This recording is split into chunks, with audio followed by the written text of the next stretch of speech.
स्वागत है आप सभी का एक बार फिर से आपके अपने परिवार सरस्वती कंपटीशन क्लासेस में।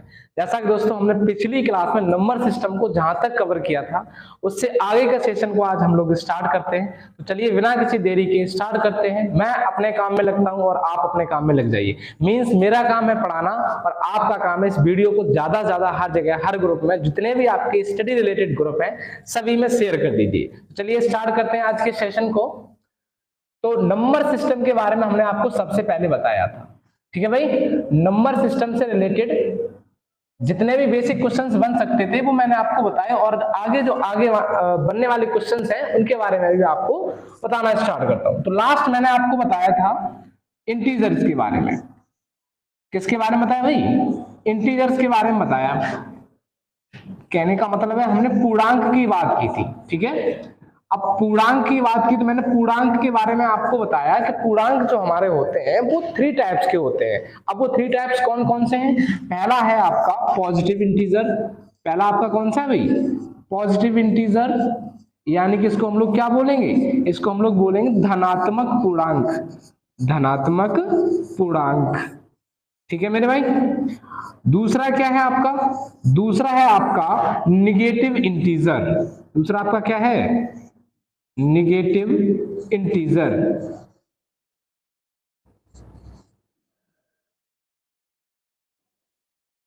यानी कि इसको क्या बोलेंगे हम लोग? ऋणात्मक पूर्णांक। ऋणात्मक पूर्णांक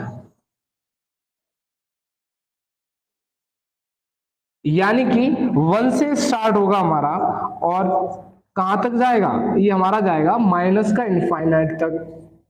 इसके बाद में जो धनात्मक पूर्णांक है ये हमारा 1 से स्टार्ट होगा और ये कहां तक जाएगा? ये हमारा इधर चलता चला जाएगा प्लस के इनफाइनाइट तक। यानी कि 1 से स्टार्ट होने वाला और अनंत तक जाने वाला ये हमारा क्या होगा? धनात्मक पूर्णांक। और ये हमारे जो ऋणात्मक पूर्णांक है ये सब किसमें होंगे? माइनस में होंगे। तो -1 से स्टार्ट होने वाला और माइनस इनफाइनाइट तक जाने वाला जितने भी हमारे जो नंबर्स होंगे इनको हम लोग क्या बोल देंगे? ऋणात्मक पूर्णांक बोलेंगे। ये चीज मैंने आपको बताई। और तीसरे प्रकार मैंने आपको इसका इंटीजर का बताया कि तीसरा जो इसका टाइप होता है उसको हम लोग बोलते हैं जीरो। क्या बोलते हैं मेरे भाई?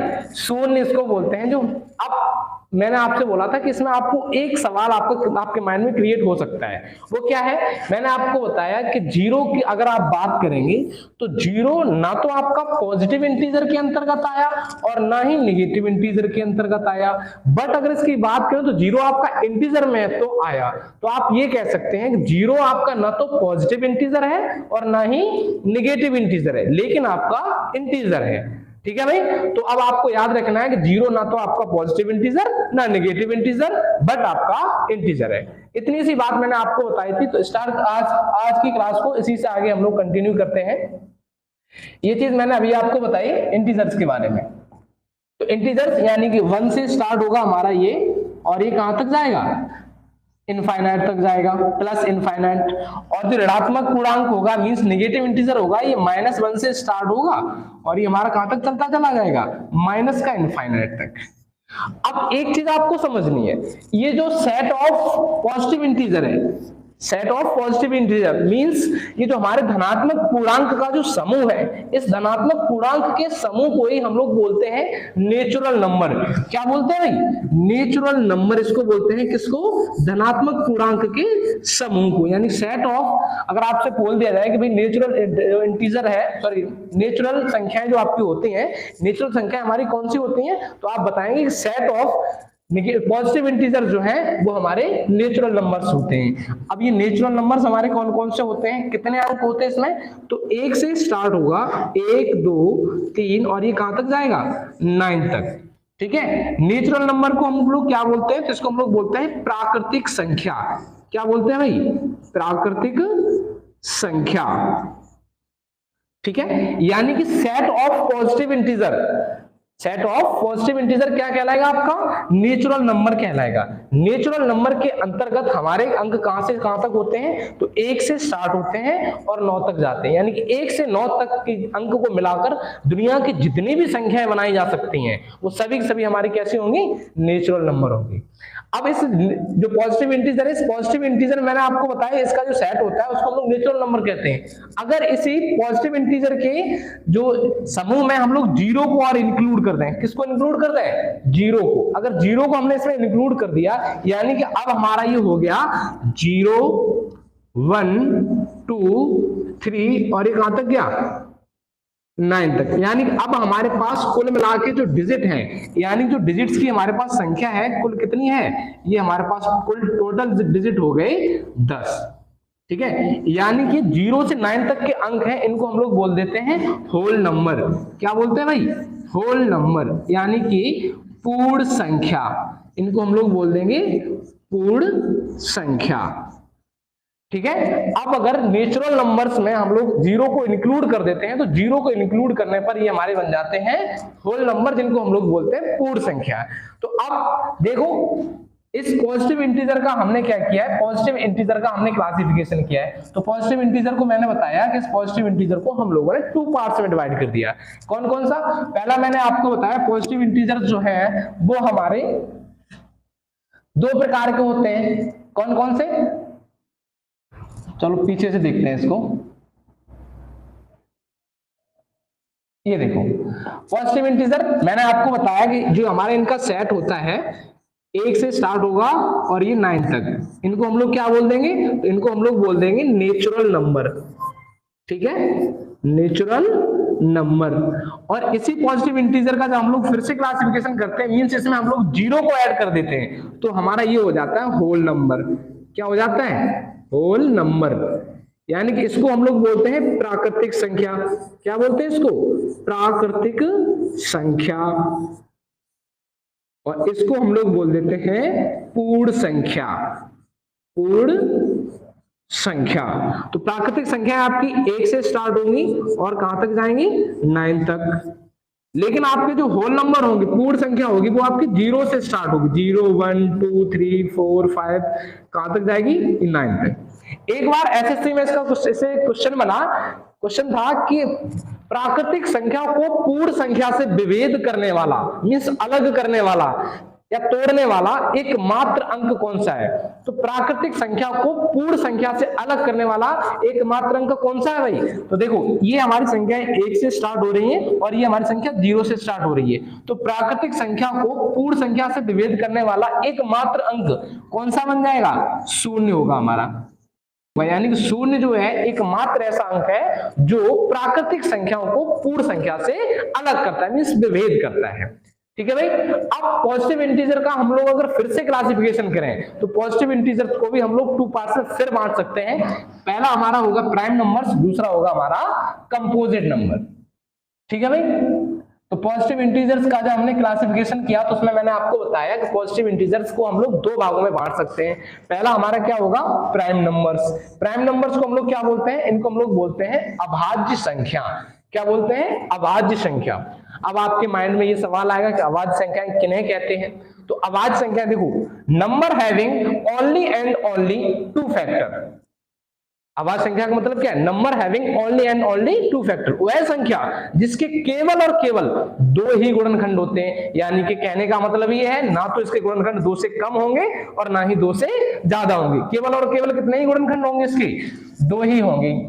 जैसे मैंने कहा भैया स्टार्ट करते हैं, पहले 1 को हमने चेक किया, इसके गुणनखंड किए, तो इस 1 के गुणनखंड कितने हो सकते हैं? तो इस 1 का 1 ही गुणनखंड हो सकता है। तो ये हमारी परिभाषा के अनुसार ये तो नहीं हो सकता अभाज्य संख्या। फिर हमने उसके बाद में 2 को लिया, तो 2 के फैक्टर किए, तो 2 का फैक्टर 1 तो 1 हो गया और 1 2 हो गया। यानी कि जो इसमें आपके फैक्टर होने हैं, मैंने आपको बताया कि number having only and only 2 factor. जो 2 फैक्टर्स ये होंगे वो हमारे कौन कौन से हो सकते हैं? एक तो स्वयं संख्या और एक 1, यानी 1 एंड इटसेल्फ। इसके अलावा कोई दूसरा इसका तीसरा कोई फैक्टर्स नहीं हो सकता। अब इसकी परिभाषा के अनुसार अगर हम 2 को देखें तो 2 के तो 2 फैक्टर हो गए, एक तो 1 हो गया और एक वो स्वयं संख्या हो गई। तो हमारी इस परिभाषा के अनुसार सबसे पहला हमारी जो सबसे पहली जो हमारी अभाज्य संख्या है वो कौन सी हो गई? 2। यानी कि आपने बहुत बार इसको कई किताबों में पढ़ा भी होगा कि सबसे छोटा यानी सबसे पहला या एकमात्र सम अभाज्य संख्या वो हमारी कौन सी होती है? तो 2 होती है। 2 हमारी एकमात्र अभाज्य संख्या है और अभाज्य होने के साथ साथ ये हमारी पहली सम अभाज्य संख्या भी है। ठीक है मेरे भाई। तो अब इसके अलावा और कौन कौन हो सकता है 2 के बाद? तो 2 के बाद हमने 3 को देखा, तो 3 के कितने गुणनखंड होते हैं? 3 का एक तो 1 होगा और एक स्वयं 3 होगा। ठीक, उसके बाद में 4 को ट्राई किया तो 4 के कितने गुणनखंड हुए? एक तो 1 हो गया, एक 2 हो गए और एक स्वयं 4 हो गया, यानी कि 4 के 3 फैक्टर हो गए। जबकि प्राइम नंबर में ये कंडीशन है ही नहीं। प्राइम नंबर में क्या कंडीशन है? इसमें सिर्फ ये कंडीशन है कि वो नंबर जिसके केवल और केवल 2 ही गुणनखंड हो सकते हैं, ना तो 2 से कम होंगे और ना 2 से ज्यादा होंगे। लेकिन इसके तो कितने फैक्टर हो गए? इसके 3 फैक्टर हो गए। तो हमारे हिसाब से ये नहीं हो सकता, यानी कि मेरे हिसाब से नहीं तो आपके हिसाब से भी नहीं होगा। क्यों? क्योंकि इसके फैक्टर कितने हैं? 3 फैक्टर हैं। चलिए, अब जब 4 नहीं है तो 4 के बाद में फिर क्या हो सकता है? 4 के बाद में हम लोग ट्राई करेंगे 5 को। तो 5 को ट्राई किया, 5 के फैक्टर कितने होते हैं? एक तो 1 हो जाएगा और एक स्वयं 5 हो जाएगा। ठीक है भाई, एक तो 1 हो गया और क्या हो गया? दूसरा आपका हो गया स्वयं संख्या 5।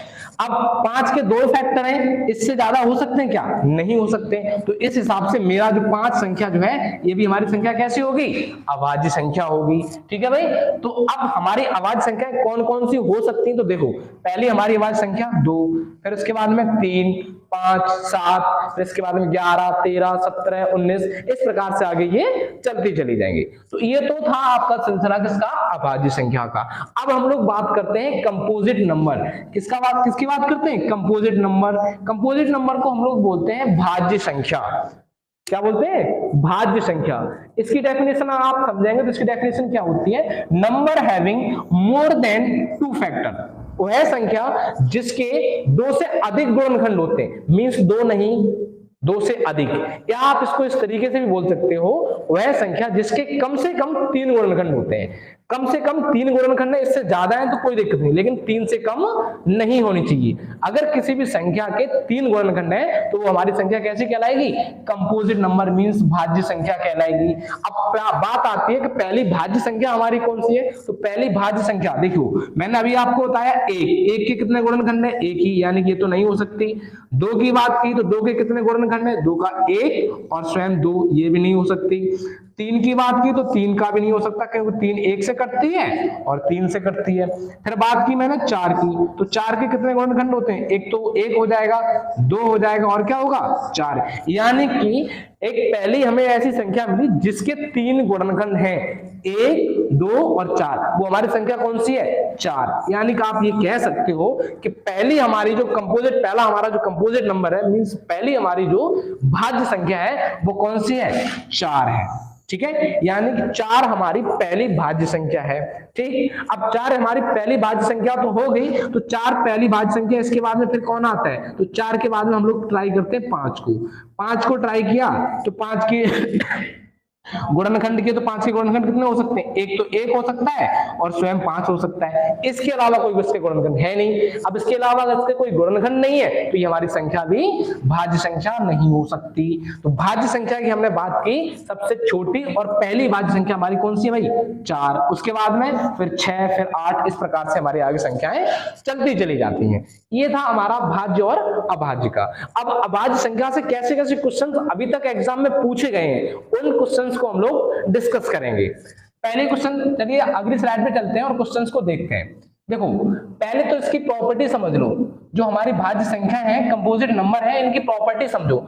इसमें कह रहा है कि सबसे छोटी अभाज्य संख्या कौन सी है? तो अभी अभी मैंने आपको बताया सबसे छोटी अभाज्य संख्या होती है वो हमारी कितनी है भाई? 2 होती है। तो कभी भी अगर आपसे पूछ लिया जाए मेरे भाई कि सबसे छोटी भाज्य संख्या कौन सी है, तो 2। अगर आपसे पूछ ले सबसे छोटी सम अभाज्य संख्या कौन सी है, तब भी 2। या आपसे पूछ ले एकमात्र सम अभाज्य संख्या, 2 के अलावा कोई दूसरी ऐसी संख्या नहीं है जो सम हो। अभाज्य तो होगी बहुत सारी, लेकिन 2 के अलावा कोई ऐसी हमारी संख्या नहीं है जो सम होने के साथ साथ में अभाज्य हो। ठीक है, तो 2 एकमात्र हमारी ऐसी संख्या है जो अभाज्य भी है और सम भी है, यानी कि इसमें दोनों क्वालिटी पाई जाती है। तो 2 से हमारे कितने क्वेश्चन बन सकते हैं? पहला तो आपसे पूछ लेगा कि सबसे पहली अभाज्य संख्या 2, सबसे पहली सम अभाज्य संख्या 2, एकमात्र सम अभाज्य संख्या, तब भी आपकी 2। इसके बाद में आपसे पूछा कि एकमात्र अभाज्य संख्या, एकमात्र सम अभाज्य संख्या, तो एकमात्र सम अभाज्य संख्या कौन सी है? अभी अभी मैंने आपको बताया 2, यानी 2 हमारी एकमात्र सम अभाज्य संख्या है। इसके अलावा कोई भी हमारी संख्या जो है वो सम नहीं होती है, ठीक है। तो एकमात्र सम अभाज्य संख्या कौन सी हो गई? 2।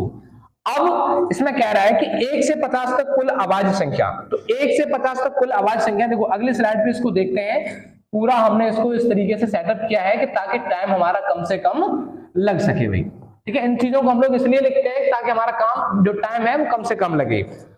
और इसमें पहला आता है कि 1 से 50 तक कुल कितनी अभाज्य संख्या होती है? तो 1 से 50 तक कुल अभाज्य संख्याओं की जो संख्या है वो है हमारी 15, यानी कि 1 से 50 तक कुल हमारे जो प्राइम नंबर्स हैं वो कितने होंगे भाई? 15 होंगे। अगला 50 से 100 तक कितने होंगे? 50 से 100 तक होंगे हमारे 10। 50 से 100 तक कितनी होते हैं? प्राइम नंबर्स 10 होते हैं।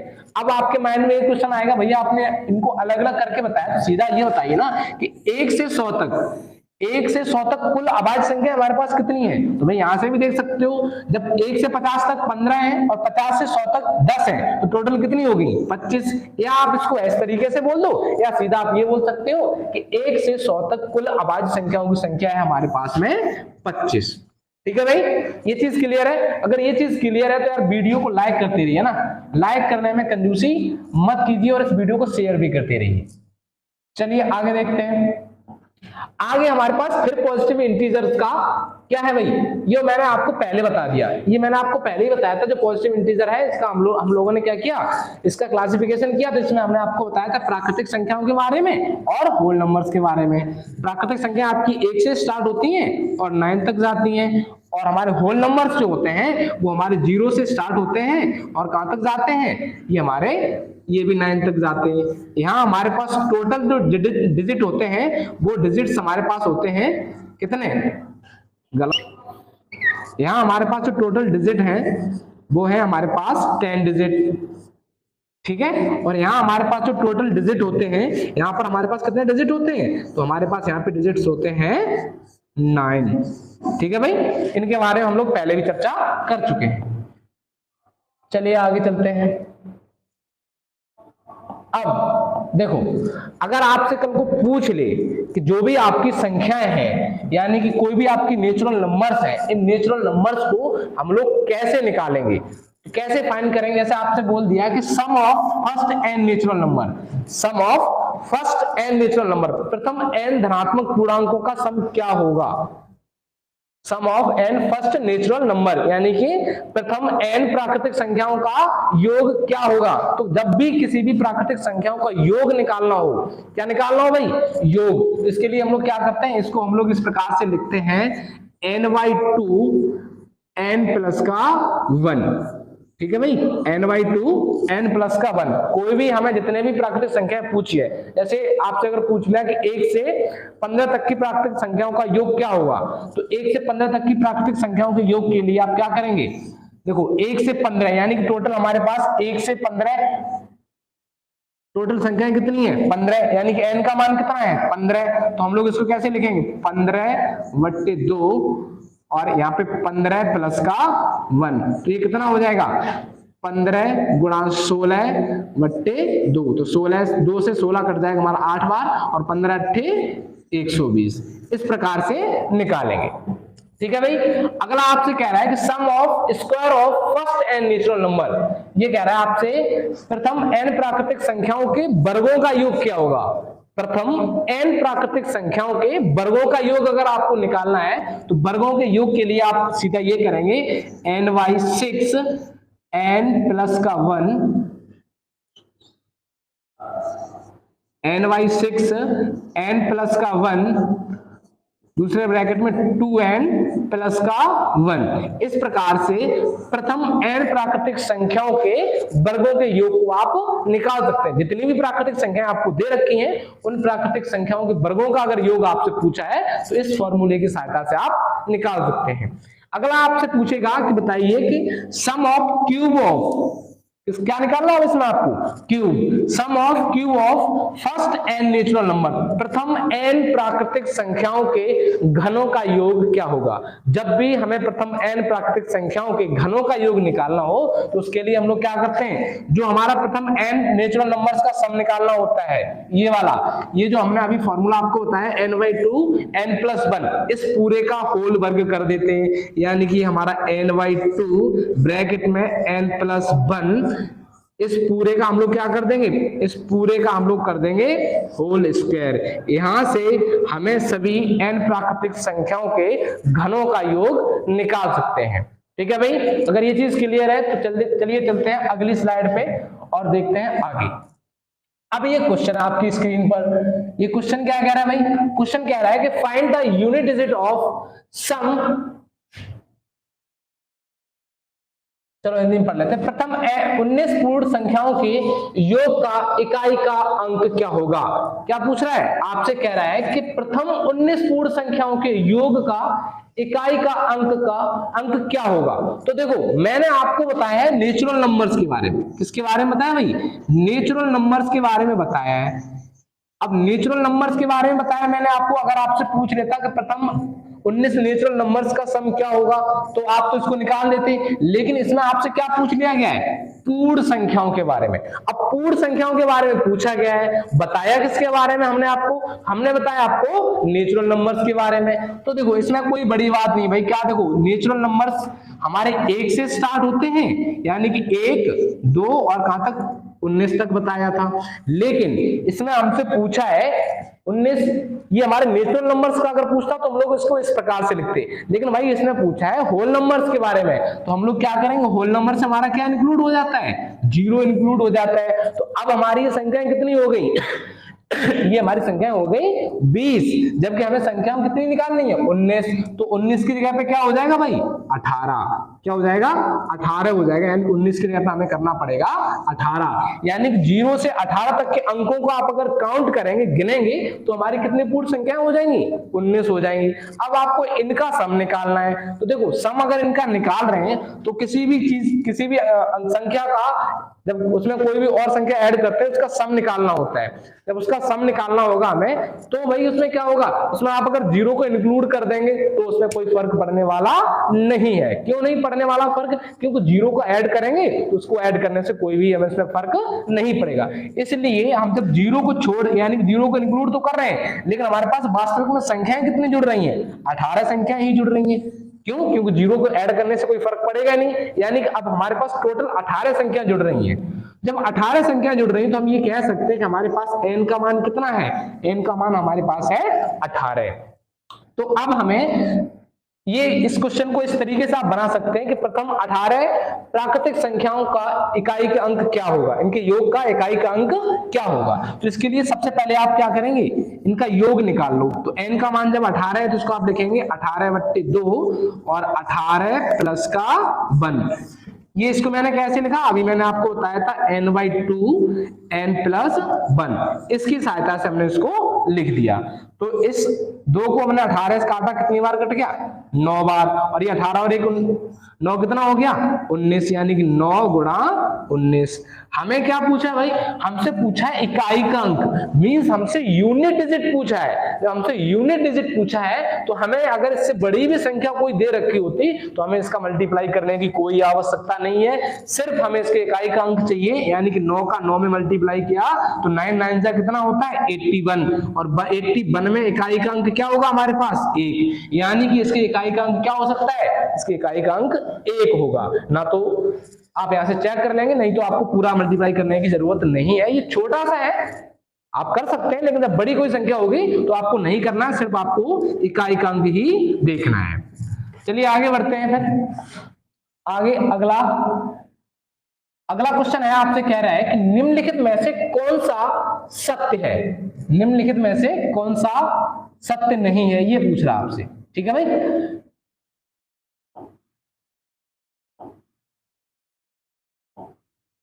निम्नलिखित में से कौन सा सत्य नहीं है। अब सत्य नहीं है तो सबसे पहले ऑप्शन नंबर 1 को देखते हैं। इसमें कह रहा है कि 1 न तो अभाज्य है और ना ही भाज्य है। मैंने अभी आपको भाज्य और अभाज्य के बारे में बताया था कि एक जो है न तो वो हमारा भाज्य था, हमने इसका भाज्य और अभाज्य के बारे में बात की, तो न तो हमें एक भाज्य में देखने को मिला और ना ही किसमें मिला, अभाज्य में देखने को मिला। यानी कि इसकी बात ये सही है, ये कह रहा है कि एक न तो अभाज्य है और ना ही भाज्य है, यानी कि ये पहला ऑप्शन हमारा कैसा हो जाएगा, ये तो सही है। अगले ऑप्शन को देखते हैं, तो अगला ऑप्शन क्या कह रहा है, जीरो ना तो धनात्मक है और ना ही ऋणात्मक है। यानी कि मैंने अभी अभी आपको बताया था जीरो आपका ना तो पॉजिटिव इंटीजर के अंतर्गत आता है और ना ही नेगेटिव इंटीजर के अंतर्गत आता है, लेकिन आपका जीरो आपका क्या है भाई, तो जीरो आपका इंटीजर है, केवल क्या है, इंटीजर है जीरो आपका, ना क्या आप ये कह सकते हैं जीरो हमारा धनात्मक पूर्णांक है न ऋणात्मक। तो ये भी ऑप्शन आपका कैसा है भाई, ये भी सही है। अगला ऑप्शन हमसे क्या कह रहा है, कह रहा है रूट एक अपरिमेय संख्या है। इसमें कौन सी बड़ी बात है, रूट एक हमारा कैसी है, अपरिमेय संख्या है। अपरिमेय संख्या का मतलब क्या है, अपरिमेय संख्या का मतलब मैंने आपको बताया था जिसको हम लोग रूट से बाहर ना निकाल सके, मींस जो हमारी संख्या पूर्ण ना हो। अब इसको जब इसको रूट से बाहर निकालोगे तो इसका मान पूर्ण संख्या के रूप में नहीं आ सकता, मींस इसको हम लोग पी अपॉन क्यू के रूप में नहीं लिख सकते। जब हम इसको पी अपॉन क्यू के रूप में नहीं लिख सकते हैं तो ये हमारी संख्या कैसी होगी, अपरिमेय संख्या होगी, यानी कि ये भी हमारा ऑप्शन सही होगा। अगला आप देखो, ये तो आपको पता है तय है, जब हमारे तीन ऑप्शन गलत है, तीन ऑप्शन सही है, तो एकमात्र गलत ऑप्शन कौन सा बचेगा, जो रह गया वही वाला, लेकिन फिर भी हम लोग इसको चेक कर लेते हैं। कह रहा है कि यदि P और Q सम है तो P और Q हमेशा सम होंगी, ये तो गलत है भाई। P और Q सम है मतलब P into Q, P into Q, इनका जो आंसर आ रहा है वो सम आ रहा है, ठीक है, अच्छी बात है। लेकिन ये कह रहा है कि जो P और Q है, क्या है भाई, P और Q ये हमेशा सम होंगे, तो ये हमेशा सम हो इस बात की कोई गारंटी नहीं है, क्योंकि P और Q हमारे सम होंगे। जैसे आपने कहा क्यों नहीं हो सकते, मैंने कहा ठीक है, P और Q सम है तो ये P और Q हमेशा सम होंगी। हमने ले लिया Q की जगह पे 3 और Q की जगह पे ले लिया 8, तो ये क्या हो गया, ये तो सम आ गया। लेकिन 3 हमारा कैसा है, सम है क्या, नहीं है सम, 3 सम नहीं है, 8 सम है, तो हमने जब विषम का सम में मल्टीप्लाई कराया तब भी सम आ गया। अगर हम 4 का 4 में मल्टीप्लाई करा देते तो हमारा ये 16 आ जाता, और 16 हमारी कैसी संख्या है, ये भी सम है। मतलब ये बात तय है, ये बात सत्य है कि जब सम का सम में मल्टीप्लाई कराएंगे तो सम आएगा, लेकिन ये बात सत्य नहीं है कि हमेशा सम का सम में मल्टीप्लाई कराएंगे तभी सम आएगा। विषम का भी तो हमने करा के देखा है, वो विषम का जब सम में मल्टीप्लाई कराया तो क्या आया, तब भी सम आया। तो ये वाला हमारा ऑप्शन कैसा हो जाएगा भाई, ये ऑप्शन हमारा कंप्लीटली गलत हो जाएगा। ठीक है भाई, चलिए आगे बढ़ते हैं। अगला क्वेश्चन क्या कह रहा है, अगला क्वेश्चन है हमारे पास, यदि m 1 और 50 के बीच की, यदि m 1 और 50 के बीच की अभाज्य संख्या है और n 50 और 100 के बीच की अभाज्य संख्याओं की संख्या है, तो आपसे कह रहा है कि भाई बताइए मुझे m-1, क्या पूछ रहा है आपसे, आपसे पूछ रहा है m-n। अब m-n अभी मैंने आपको बताया था, अभी मैंने आपको क्या बताया, मैंने बताया कि 1 से 50 तक की जो हमारी अभाज्य संख्या होती है, इनमें कुल अभाज्य संख्याओं की संख्या कितनी होती है, तो आपने बताया 15, यानी कि 1 से 50 तक कुल अभाज्य संख्याएं कितनी होती हैं, 15। और ये आपको किसका मान दे रखा है, m का। फिर आपसे कह रहा है कि 50 से 100, आपसे क्या कह रहा है कि n 50 और 100 के बीच की अभाज्य संख्याओं की संख्या है, यानी कि n हमें बता रहा है कि n जो है हमारा वो 50 से 100 के बीच की अभाज्य संख्याओं की संख्या है। तो मैंने आपको बताया था कि 50 से 100 के बीच में टोटल कितनी अभाज्य संख्याएं होती हैं, 10 होती हैं, यानी कि n का मान आपका कितना हो गया 10 और m का मान कितना है 15। तो m का मान 15 है और n का मान कितना है 10, यानी कि हमसे पूछा है m माइनस का n, यानी कि 15 माइनस का 10, तो इसका आंसर कितना हो जाएगा मेरे भाई, तो इसका आंसर हो जाएगा आपका 5। ठीक है, इसका आंसर हो गया 5, यही आपसे पूछा था। एक बार फिर से देख लो, एक बार फिर मैंने आपको क्या बताया, मैंने बताया कि ये आपसे कह रहा है कि m जो है वो 1 से 50 तक की संख्याओं की संख्या है, कैसी, अभाज्य। तो यहाँ पे 1 से 50 तक कुल अभाज्य संख्याएं कितनी होती हैं, 15। दूसरा आपसे कह रहा है कि n जो है वो 50 से 100 के बीच की अभाज्य संख्याओं की संख्या है, तो 50 से 100 के बीच में कुल कितनी अभाज्य संख्याएं होती हैं? 10 होती हैं। तो अब ये n है और ये m है, तो m माइनस n किया, m का मान 15 है और n का मान 10 है। 15 में से 10 को घटाया तो हमारे पास कितना आ गया? 5 आ गया। ठीक है भाई, चलिए आगे देखते हैं। अगला क्वेश्चन क्या है? अगला क्वेश्चन कह रहा है कि यदि n 3 अंकों की सबसे छोटी अभाज्य संख्या है, जब n को 13 से विभाजित किया जाता है तो शेषफल क्या होगा? n क्या है आपकी? 3 अंकों की एक सबसे छोटी अभाज्य संख्या है। तो 3 अंकों की सबसे छोटी संख्या अगर हम आपसे पूछ लें तो आपका आंसर होगा, सबसे छोटी संख्या हमारी 3 अंकों की क्या है? 100। मैंने क्या बोला? 3 अंकों की सबसे छोटी संख्या है, ना कि अभाज्य संख्या। इसमें आपको क्या दे रखा है? इसमें आपसे बोला है कि हमारी अभाज्य संख्या है 3 अंकों की, और मैंने अभी क्या बोला है? मैंने बोला है 3 अंकों की सबसे छोटी संख्या है। तो अब 3 अंकों की सबसे छोटी जब ये संख्या है तो इस संख्या को पता करते हैं ये भाज्य है अभाज्य। तो आपको पता है कि 100 जो है वो हमारा कंप्लीटली डिविजिबल नंबर है, किसी न किसी से विभाजित होता है। तो अब ये बहुत सारी संख्याओं से विभाजित हो जाता है, तो ये तो हमारा कैसा है? भाज्य, ना कि अभाज्य। तो हमें सबसे पहले उस संख्या को निकालना है जो 3 अंकों की सबसे छोटी अभाज्य संख्या है। तो सबसे छोटी 100 के बाद में कौन सी होती है? 101। अब 101 हमारी कैसी संख्या है? अभाज्य संख्या है। और उसने बोला है 3 अंकों की सबसे छोटी संख्या को, 3 अंकों की सबसे छोटी संख्या को जब आप भाग करेंगे 13 से, किससे भाग करेंगे? 13 से भाग करेंगे। तो 13 से भाग करने पर इसमें शेषफल क्या रहेगा? तो जब 101 को आप 13 से भाग करेंगे तो 13 सत्ते कितने होते हैं? 91। यानी कि हमारे पास जो रिमाइंडर बच गया वो कितना बच गया? 10। तो इसका सटीक आंसर क्या होगा? इसका सटीक आंसर होगा हमारे पास में 10। ठीक है भाई, ये आपसे पूछा था। अगला देखते हैं, यानी कि इसका ऑप्शन नंबर कौन सा करेक्ट हो जाएगा? ऑप्शन नंबर डी इसका राइट आंसर है। आगे बढ़ते हैं, अगला क्या है हमारे पास? आगे बढ़ते हैं, अगला क्या है हमारे पास? अगला क्वेश्चन कह रहा है कि यदि n 3 अंकों की सबसे छोटी अभाज्य संख्या है, ये तो हो गया, ये तो सेम क्वेश्चन है। इस वाले क्वेश्चन को देखते हैं। ये वाला क्वेश्चन कह रहा है कि 100 तक की सभी विषम अभाज्य संख्याओं को एक साथ गुणा किया जाए तो इसके गुणनफल के इकाई का अंक क्या होगा? बहुत ही शानदार क्वेश्चन है।